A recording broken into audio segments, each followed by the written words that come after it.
TKDN menjadi angin segar bagi produsen dalam negeri.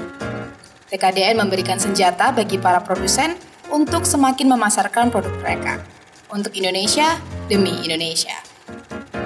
Pada momen hari ini, Solo Abadi secara spesial mendapatkan kunjungan dari Kemenperin atau Kementerian Perindustrian untuk mengecek produk ber-TKDN dari Solo Abadi.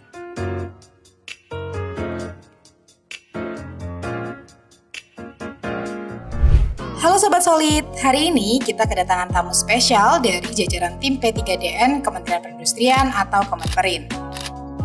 Setelah sebelumnya, tim P3DN mengunjungi industri kota Semarang, akhirnya mereka berkesempatan untuk menyambangi workshop PT Solo Abadi Indonesia di Surakarta. Selama kunjungan, kami mengajak segenap tim untuk berkeliling. Ruang yang kami tunjukkan antara lain ruang produksi, ruang marketing, dan juga ruang art product development.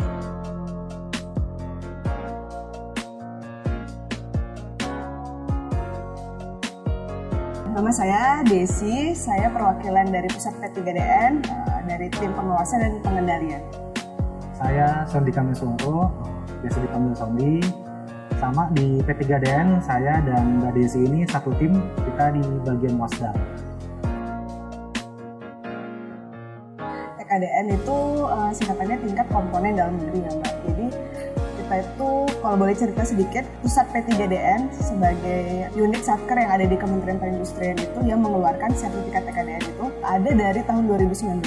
Walaupun sebenarnya untuk terkait program P3DN itu sendiri itu sudah ada lama, tapi sebelumnya itu dibagi ke sektor-sektor. Sejak 2019 dipusatkan ada di pusat P3DN itu sendiri. Apa sih TKDN seperti yang Mbak tanyakan tadi? Jadi kita mengukur, memvalidasi tingkat komponen dalam negeri dalam satu produk. Jadi kalau Mbak suka dengar itu, ini produk negeri loh atau produk IKM seperti itu. Ini diproduksi di dalam negeri. Tapi kan nggak ada yang bisa memvalidasi benar nggak produk itu benar-benar diproduksi di dalam negeri. Jadi salah satu toolsnya, alat ukur yang bisa kita lihat itu ketika produk itu memiliki sertifikat TKDN. Dan itu yang menjadi dokumen valid, dokumen yang bisa kita jamin keabsahannya untuk melihat satu produk itu betul-betul diproduksi di dalam negeri atau tidak. Jadi kalau kita bicara sejarah nih Mbak, sebenarnya TKDN ini atau kebijakan terkait keberpihakan industri dalam negeri itu sudah ada dari tahun 1983. Dulu itu bentuknya dilaksanakan oleh namanya Menteri Muda TKDN. Menteri Muda P3DN atau TKDN zaman dulu. Itu kebetulan yang dulu memimpin adalah orang tua dari ayah dari Menteri kami sekarang atau Pak Agus Gumiwang. Jadi dulu ayahnya beliau yang memimpin Menteri Muda ini. Jadi sejarahnya panjang Mbak, udah dari lama dulu. Kemudian ya sering berjalan waktu, banyak peraturan-peraturan, kebijakan, impres, undang-undang dan lain-lain yang dikeluarkan oleh pemerintah untuk mendukung kebijakan P3DN atau TKDN ini. Dan untuk lebih membuat lebih heboh, membuat lebih penerapannya lebih kencang lagi, maka dibentuk pusat P3DN di Kementerian Perindustrian. Tadi yang seperti disampaikan Mbak Desi itu tahun 2019. Jadi kami memang unit kerja yang baru, masih berdiri, tapi tanggung jawabnya sudah besar. Kami harus dituntut untuk lari kerja keras untuk membangun industri dalam negeri.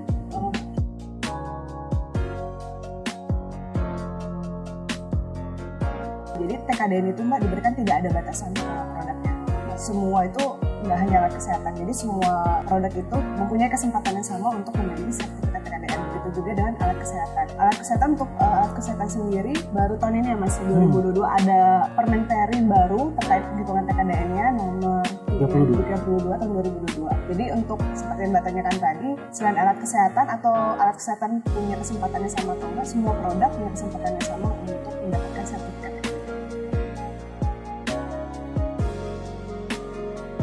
Kalau kesadaran memang ini menjadi PR kita bersama. Contohnya kan kebijakan udah lama, peraturan sudah banyak, bahkan dari 2014 sudah ada undang-undangnya. Tapi memang ya salah satu tantangan terbesar adalah sosialisasi, baik itu kepada instansi pemerintah maupun kepada produsen. Maksudnya kalau di instansi pemerintah kami mensosialisasikan dan mewajibkan untuk menggunakan produk dalam negeri di pengadaan barang jasa pemerintahnya.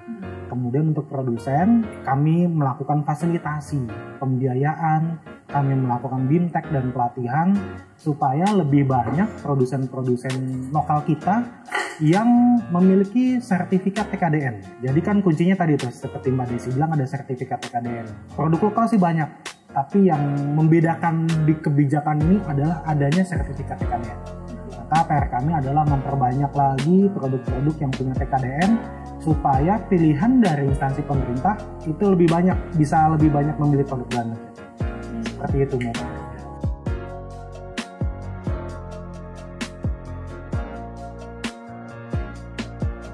Kalau untuk produsen sih yang pasti kan kita juga ada BIMTEK, tata cara penghitungan TKDN, terus sosialisasi ke teman-teman produsen.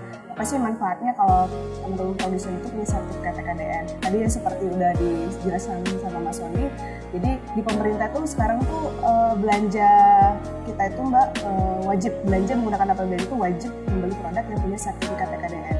Jadi itu yang kita gaungkan ke teman-teman produsen. Ayo, karena kalau dulu kan mereka bilang saingan dengan produk impor. Nah, sekarang kita kasih mereka fasilitasi salah satunya berupa sertifikat TKDN itu untuk kalau kita istilahnya beri karpet merah buat teman-teman produsen dalam negeri bahwa kita dari kementerian, dari lembaga, pokoknya belanja menggunakan APBN, kita utamakan belanja yang produk yang sudah punya sertifikat TKDN.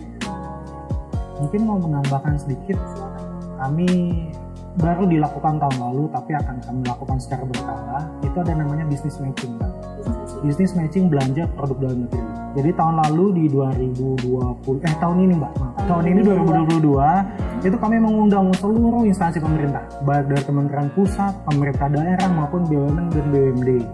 Jadi itu kami undang dalam suatu acara dan produsen-produsennya yang diwakili oleh asosiasi, sebagian besar asosiasi kami undang untuk melakukan pertemuan bisnis untuk sama-sama melihat kebutuhan-kebutuhan produk yang akan dibeli oleh instansi pemerintah. Jadi seperti jembatan supply dan demand. Jadi menjembatani atau membuat komunikasi antara supply dan demand sehingga lebih banyak produk dalam negeri yang dilirik oleh instansi pemerintah nantinya. Gitu. Jadi banyak Mbak yang kami lakukan. Butuh dukungan semua pihak. Iya, siap. Kalau kami, pertama sekali kami mengucapkan apresiasi yang setinggi-tingginya. Kami memang mencari kunjungan-kunjungan sepertinya, mencari success story. Jadi kami ingin melihat apa sih manfaat langsung sertifikasi yang kami lakukan. Ada nggak sih manfaat positifnya kepada industri dalam negeri? Kalau ada manfaatnya, kami ingin melihat langsung, ingin berkomunikasi langsung, diskusi, menanyakan apa manfaatnya. Kalau memang menjadi success story akan kami sampaikan ke semua pihak, ke semua produsen lain supaya ngiri gitu.